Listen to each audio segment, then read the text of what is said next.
رسیدیم به اپیزود دوم برنامه جلو دوربین. همونطور که تو برنامه قبلی بهتون گفتم، یعنی تو اپیزود قبلی بهتون گفتم قراره که هیچ کاتی انجام نشه و من بیام جلوی دوربین و صحبت کنم و این عادت دوست شدن با دوربین رو با هم دیگه تمرین کنیم. خب امروز درباره چی صحبت کنم؟ قرار شد تو اپیزود قبلی گفتم راجع به این که کانال قبلیم چی شد، چه بلایی سرش اومد، با هم دیگه صحبت کنم. بذار ببینم یقه اینا مرتبه. خب ببین، کانال قبلی من همونطور که میدونید یا اگه نمیدونید که بدونید دیگه، من کانال قبلی داشتم توش نزدیک 100 تا ویدیو بود. 3 سالم هست اون کانال رو داشتم، یعنی از نظر سئویی هم 3 سال موندن یک کانال خودش یه رتبه خیلی خوبیه، یعنی تو یه سری از سرچ‌ها واقعا تو میای بالا و دیده میشی. حالا این کانالی که الان داریم دوباره قرار از صفر شروع کنیم هم دیگه جای خود داره. خب آقا، کانال قبلی من بنا به دلایلی دیگه نتونستم ادامه بدم. بیام اول بهتون بگم که چه حس خیلی بدی بود، چقدر عصبی شده بودم سرش، بعد تونستم با خودم کنار بیام که این کانال جدید بزنم. کانال قبلیمو با یه ایمیلی زده بودیم، یعنی یکی از دوستام یه ایمیلی ساخته بود که خب اون موقع ما قرار بود 2 تا 3 تا کانال با هم بیاریم بالا. حالا من بخش ادیتش بودم دیگه، که کلا بچه‌ها منصرف شدن، من خودم تکی کانال خودم رو آوردم بالا که آموزش ادیت و اینجور چیزا می‌دادیم. بعد اون موقع مثلا پیج خاصی نبود که آموزش یوتیوب فارسی خوب ببینیم. الان یوتیوبر شو هست، اسکیلویت هست، مثلا خیلی کامل دارن چیز میگن. اون موقع که ما شروع کردیم واقعا اسکیلویت فکر کنم 4K بود، فکر کنم تازه داشت میومد بالا، یا 1K اینا بود، یادم نمیاد. بعد هیچی دیگه، رفته بود آمار کل یوتیوب در آورده بود و کانال زده بود. بعدی این قضیه این بود که ایمیلی که باهاش کانال ساخته بود نه شماره بهش داده بود نه ایمیل پشتیبان، فقط یه رمز و یه آیدی بود دیگه. خب اونی که کانال میسازه، نمیدونم اگه اونایی که اطلاعات دارید یا نه، یه کوچولو منم توضیح میدم. کسی که کانال میسازه معمولا میشه پرایمری اونر، که میشه صاحب اصلی کانال. بعد میتونی یه سری اکانت‌ها رو اد کنی، مثلا میتونی منیجر کنی، میتونی ادیتور کنی، اینا رو میتونی اضافه کنی، یه سری دسترسی رو بهش بدی دیگه. ایمیل من که قرار بود باش مثلا ویدیو رو چیز کنم، ایمیل منیجر شده بود. حالا چرا ما دیگه نتونستیم این قضیه رو ادامه بدیم؟ من چرا بعد 2 سال 3 سال فهمیدم این قضیه رو؟ ببین، کانال من پاک نشد راستیتش. اون ایمیله که دیزیبل شد، یعنی رمز اینا رو میزدیم، از همون شماره میخواست، شماره رو هم که میزدیم میگفت که بعد با همون لوکیشنی که ساختین و با همون دستگاهی که ساختین بره. حالا دستگاه رو رفیقم گوشیشو فروخته بود و فلان و اینجور چیزا، نمیدونست با کدوم ساخته. خب 3 سال گذشته دیگه، چیکار میشه کرد؟ بعد خلاصه این که حالا تست کردیم، از چند تا جا پرسیدیم، ایمیل زدیم به پشتیبانی، تیکت همه جا زدیم، ولی خب بازم کسی جواب نمیداد اینا. من اون روزا خیلی برام سخت بود، خب چون که یه طرفی نمیدونستم کانالم برمیگرده، یه طرفی میگفتم که نکنه کامل بره، حذف بشه. من 3 سال محتوا گذاشتم. یه طرفی بهم گفتم خب رضا، تو که 3 سال محتوا تو خیلی نامرتب گذاشتی، یعنی یه جوری گذاشتی که انگار چی میگن، 1 ماه کار میکردی 1 ماه کار نمیکردی، 2 ماه ویدیو میدادی 2 ماه ویدیو نمیدادی. یعنی این مدلی بود دیگه، مرتب نبود بگیم که آقا دلم به حالش بسوزه. بعد اون موقع که من شروع کرده بودم، اینو بهتون بگم، اولین ویدیوامو اصلا خودم میبینم خندم میگیره. میکروفون که آنچنان نبود اون موقع، نمیدونم فکر کنم با میکروفون یقه بویا گرفته بودم. با میکروفونه گرفته بودم، اوکی. فکر کنم وصل میکردم به گوشیم، وصل میکردم به گوشیم، صدا رو جدا میگرفتم، بعد سینک میکردم با ویدیو. بعد که می آوردم ادیت بزنم، من اون موقع با یه هدفونی داشتم ادیت میزدم، یعنی خودم خندم میگیره.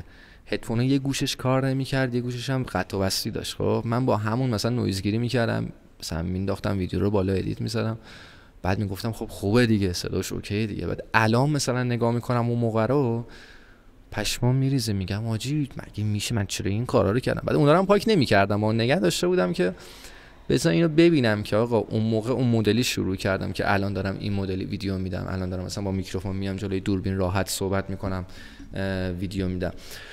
خلاصه که داشتم برگردیم سر کانال، داشتم اولین ویدیومو میگفتم.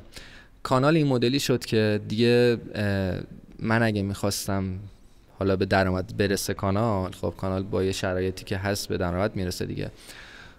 خودم که خب حساب خارجی نداشتم، مجبور بودم یکی از شرکت‌ها رو اد کنم روی کانالم دیگه. کسی که میتونسته که این شرکت‌ها رو اد کنه همون ایمیل پرایمری اونر بود دیگه. ایمیل منیجر نمیتونه این کارو کنه، اصلا نمیتونه کسی رو اد کنه دیگه. اونجا دیدم که واقعا کاری نمیشه کرد. خیلی سخت بود. یکم تلاش کردم که آقا با چند نفر صحبت کردم ببینم میشه این قضیه رو اوکی کردی یا نه. دیدم دیگه نمیشه.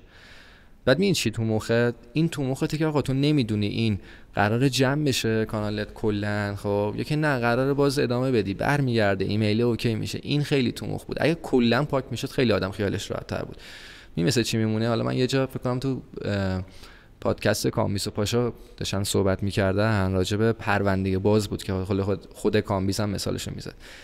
میگفت که تو ذهنت، خب یعنی مثلا اگه کانالت کلا پاک بشه راحت تری، اگه مثلا نه نمیدونی که قراره مثلا این اوکی بشه این قضیه یا نه، یکم اذیتت میکنه. به خاطر اینه که تو از پرونده باز بدت میاد، اذیتت میکنه.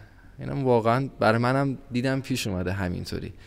یعنی چه اوکی میشد که اوکی رو همون داشتم فعالیتام میکردم، ولی اگه جمع میشد باز خیالم راحت تر بود که مثلا سریعتر کانال جدید میزدم و شروع میکردم، یا اگه زودتر میفهمیدم این قضیه رو، مثلا من 1 سال پیش میتونستم بفهمم این قضیه رو، مثلا پادکستامو نمیذاشتم اونور.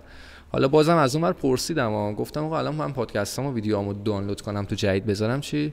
گفت که آقا بعداً ریوزد کانتنت فکر کنم اتفاق میفته واسه وقتی بخوای درخواست بدی واسه بررسی کانالت واسه مانیتایزی. اینم یعنی که آقا محتوا رو دوباره گذاشتی و نمیشه. اصلا خیلی داستان عجیبی بود این قضیه دیگه.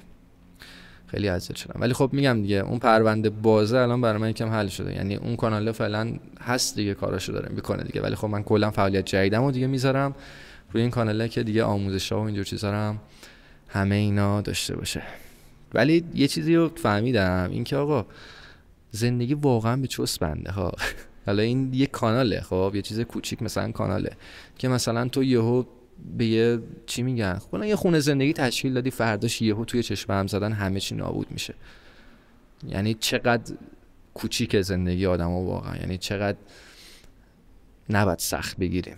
یعنی این قضیه سخت گرفتن خیلی اذیت میکنه. یه سری جاها کلا ما به هم دیگه سخت میگیریم. این اتفاق برای من افتاد، باعث شد که بگم نه دیگه اوکیه.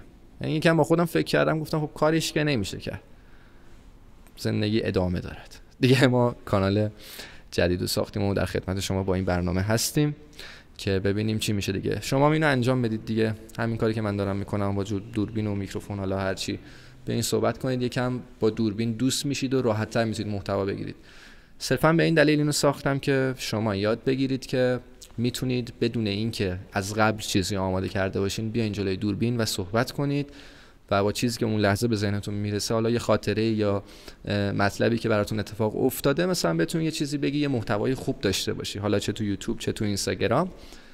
این کانسپت این برنامه است دیگه. حالا اگه اولین باره که این برنامه رو میبینی، اپیزود قبلیشو به نظرم برو اونم ببین که شروع این داستان بود. من راجب چرا یادم راجب صحبت کردم، راجب اینکه من چجوری ادیتور شدم صحبت کردم دیگه. همین دیگه. بذار یه فیلمم معرفی کنم مثل دفعه قبلی. ببین فیلمو چی بهتون معرفی کنم.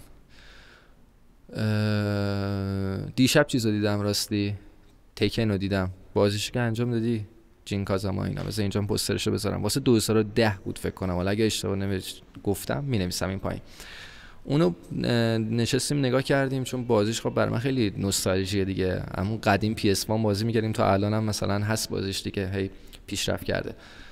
نشستیم دیدیم، دوباره قبلا دیده بودم دوباره گفتم ببینم. حالا شما هم اگه اون موقع بازی می‌کردی برات خاطر انگیزه، به نظرم بشین ببین، باحاله.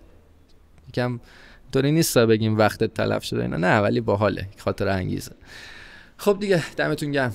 کانال رو سابسکرایب کنید، یادتون نره لایک و کامنت هم یادتون نره. کانال تازه زدم، حمایت کنید حتما. خب دیگه الان باید کم کم بیام دوباره اون رکورد و دکمه‌شو بزنم و ویدیو رو قطع کنم دیگه. خدا